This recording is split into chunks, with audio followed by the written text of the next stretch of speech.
Good morning, Instagram. It's been a little while since I've done one of these, so I hope you're all well wherever you are in the world. I hope the last year has been kind to you.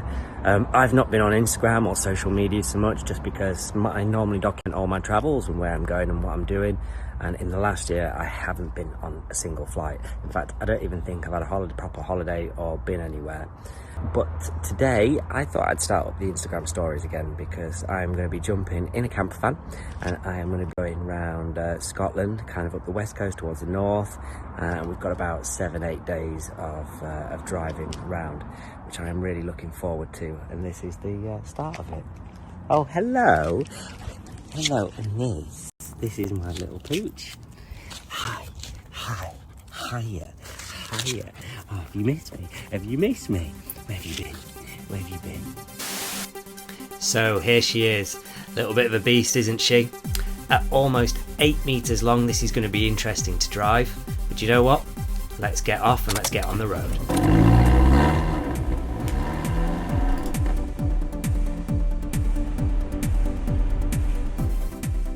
Hi, my name is Lee Charlton and I work as an international travel photographer. Every time I go on assignment, I like to share my adventures through Instagram in the hope I can teach you a little something about photography and how to take nice photos. Plus, I hope my travels inspire you all to explore more and visit some incredible destinations across the globe. If you haven't followed me already, make sure you head over to Instagram and remember to hit that like and subscribe button here on YouTube. I'll tell you what, this is a brand new experience. We've just taken the van from the pickup point. I've never driven anything this big before.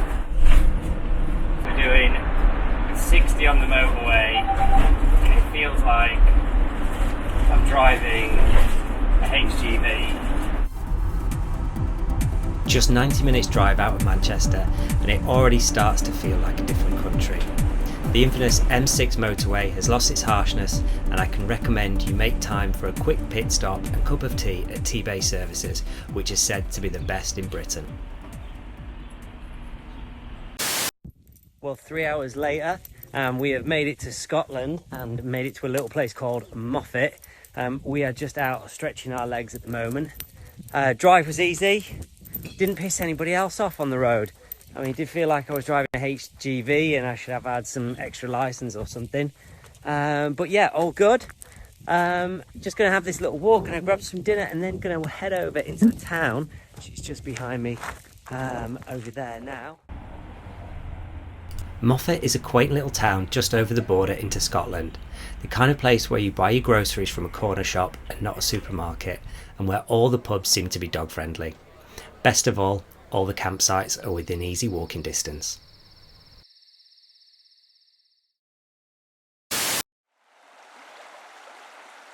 Day 2 and we have a beautiful sunny day. There's no need to rush as our journey is just a short hop of around 90 minutes, skirting around Glasgow, Paisley and Stirling over to Lochs on the banks of Loch Lomond. As we head north, the weather starts to dull. But who cares when the view from the campsite pitch is as good as this?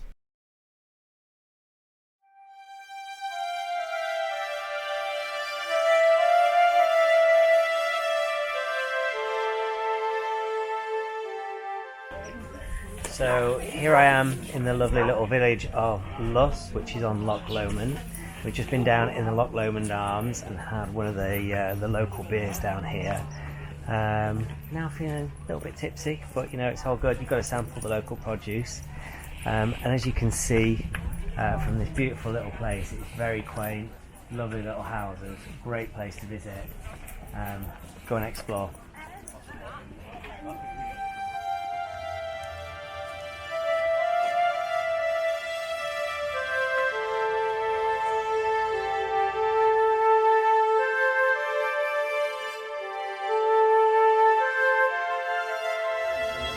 Had a little bit too much to drink last night.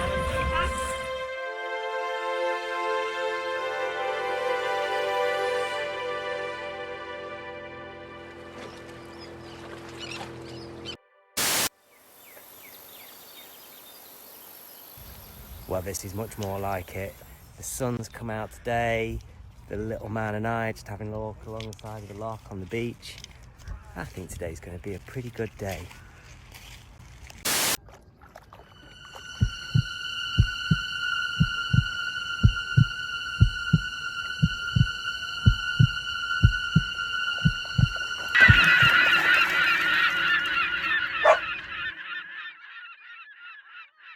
Once Fudge had recovered from his fright, we headed north along the shores of Loch Lomond. Leaving the loch, it's a steady climb towards the Highlands, our destination, Glencoe. The route is described by many as the most scenic in Britain, and it is easy to see why.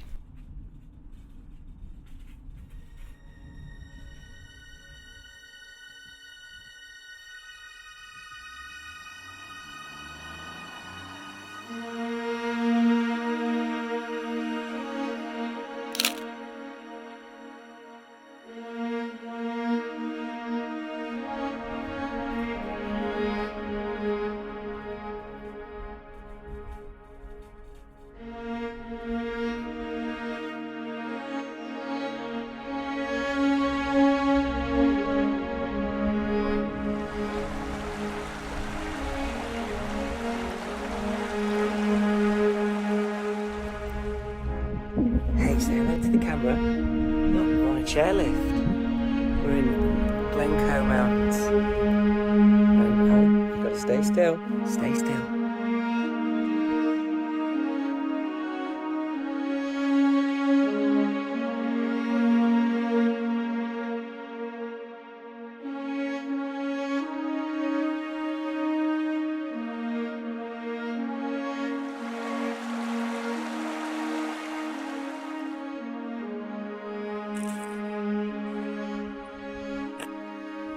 So one thing to remember when you're taking photos is a lot of people just stay at their eye level, but remember that you can see things from a million different points of view and perspectives, so don't be afraid to actually move and get down lower or get up higher.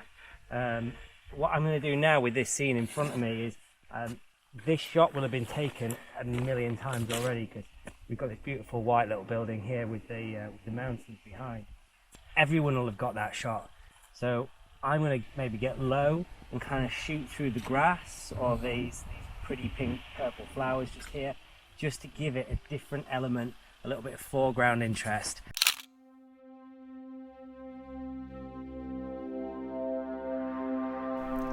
Today has been filled with some truly stunning scenes, and as the sun goes down, Scotland just keeps on giving.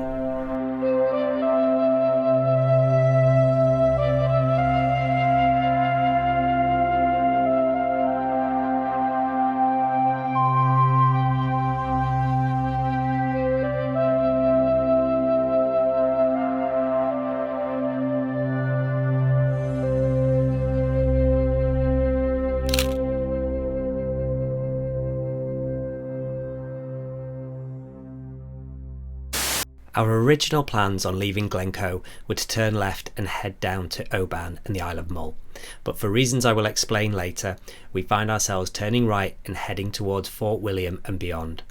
En route, we make the compulsory stop at Glenfinnan Viaduct, a location familiar to millions of Harry Potter fans, before arriving just outside Malig for the night. You just parked up at the campsite. And this is the beach for the campsite. How beautiful is that?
As the day draws to another spectacular close, it's impossible to resist breaking out the tripod and the drone for some incredible sunset shots.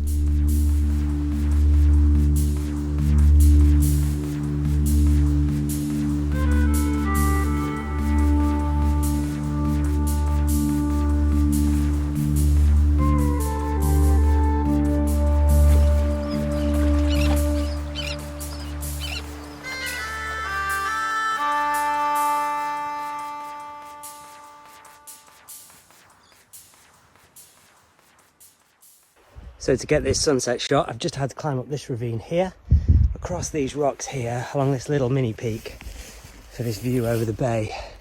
But what a composition, and boy, is it worth it. I hope I don't kill myself doing this.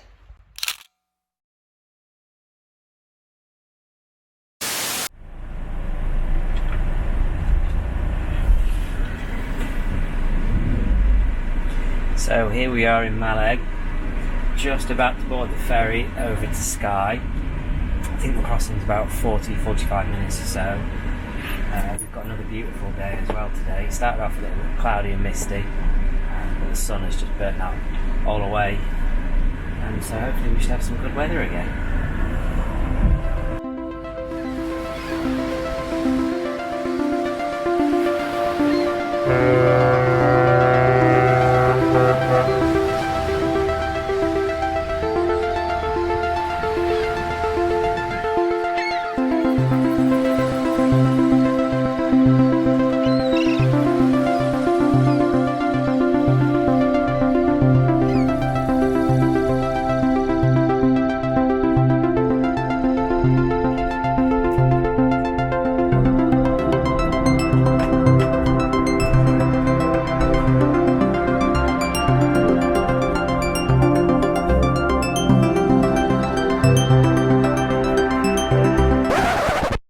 Before going any further, I'd better explain. We were on the Isle of Skye rather than Mull because a very persuasive young lady in Lochs said we would enjoy it much more. The fairy pools, the Nice Lighthouse, Arran Castle, the Old Man of Storr, as well as the picturesque town of Portree. What she didn't warn us about were the roads. Great in places, but the beaten track to some of these sites involves single carriage roads with passing places every few hundred metres. This makes for very slow progress.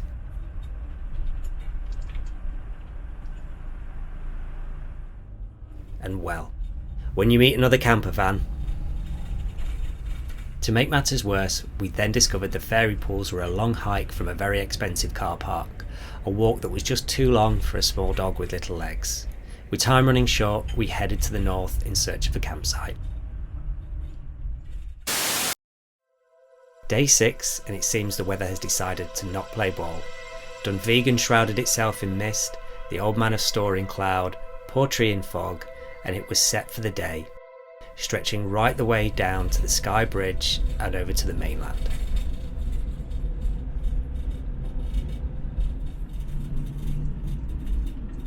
By the time we get to the Arran Castle, the sun has finally decided to come out after all.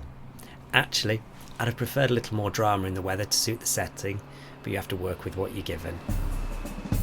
The castle is renowned for being the most photographed in the whole of Scotland, and it was made most famous by the James Bond film The World Is Not Enough back in 1999, where it was used as the MI6 Scottish headquarters.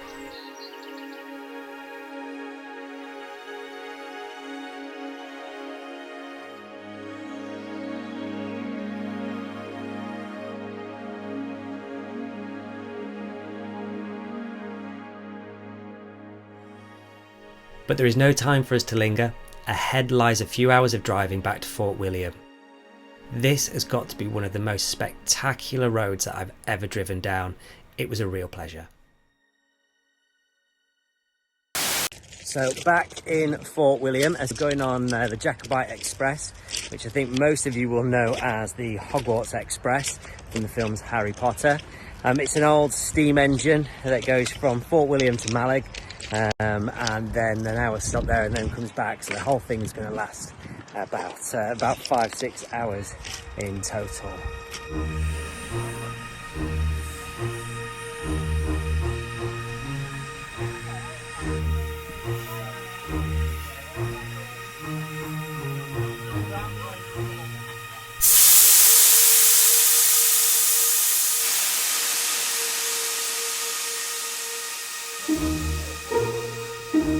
Whether you're a Harry Potter fan, a steam engine fanatic, or just love train journeys, a trip on the Jacobite Express will not disappoint.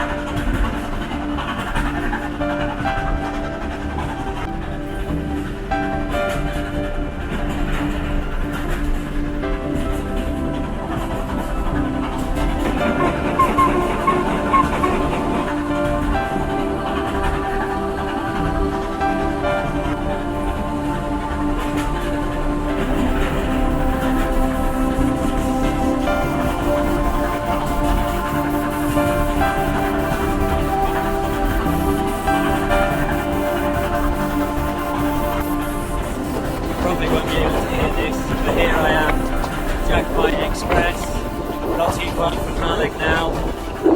What a railway journey this has been. So welcome on board the Jacobite Express, or more fondly known as the Hogwarts Express, as most of you will know this train from the Harry Potter films. This is an old steam train that leaves from Fort William, goes all the way to Malig, and takes about 2 hours in total. The cost is about £49 per person, and you will find a couple of things about this train. Is one thing, it's very difficult to book online. We searched and searched and searched and couldn't find any tickets online itself. It made it look like it was fully booked. However, we came down and booked the tickets a few days in advance, actually on the train, on the platform in Fort William, and had no problems doing that. Also, if you're like me and you like to lean out of the window, then I would highly recommend bringing some decent glasses with you.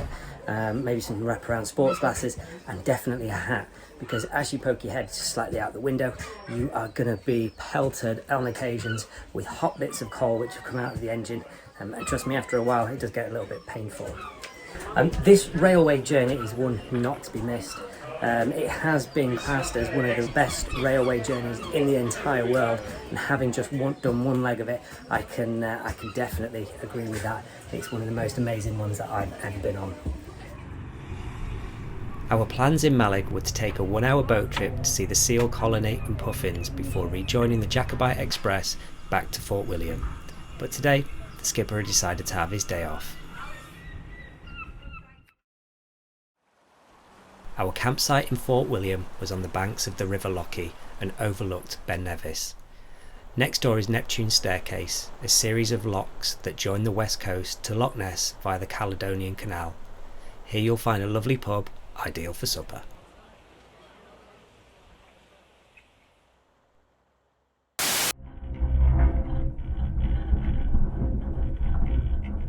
This is the Nevis Range mountain gondola, which is going to take us up to a height of 650 metres.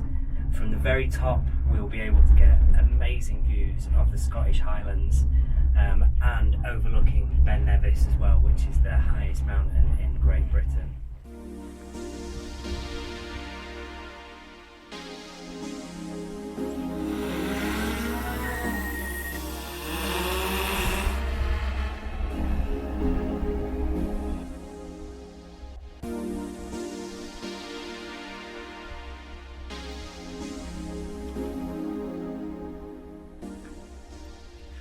The cable car wasn't quite as we expected. After a 15-minute ride, you get to not to the top of the mountain, you just get to the kind of the cable car station, and from there you need to go off hiking and walking by yourself. But it's either 20 minutes one way for this view or 30 minutes one way for that view, but that means that it's at least a 45-50 minute walk back up the hill. So from the cable car station you don't see a huge amount. And for the price, which we pay £22 per person, to be honest, it's not really worth it. I think there's better things that you could be doing and spending your money on. Unless you want to go for a hike, and then, yeah, the views are beautiful from here, but if you're not so bothered about that, save your money and do something else. Although time was running short, we still had enough to head off towards Oban. The advice to miss this out and do the Isle of Skye instead was perhaps a little harsh, as it was as equally beautiful.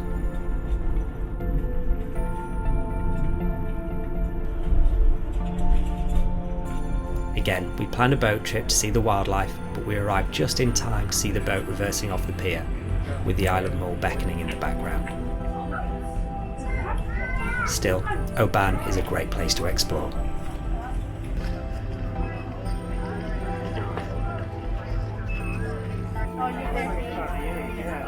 Order number 37? It was a shame we didn't have time to sample the fantastic seafood on offer along the quay, but we really had to start the 320-mile drive back to Stockport.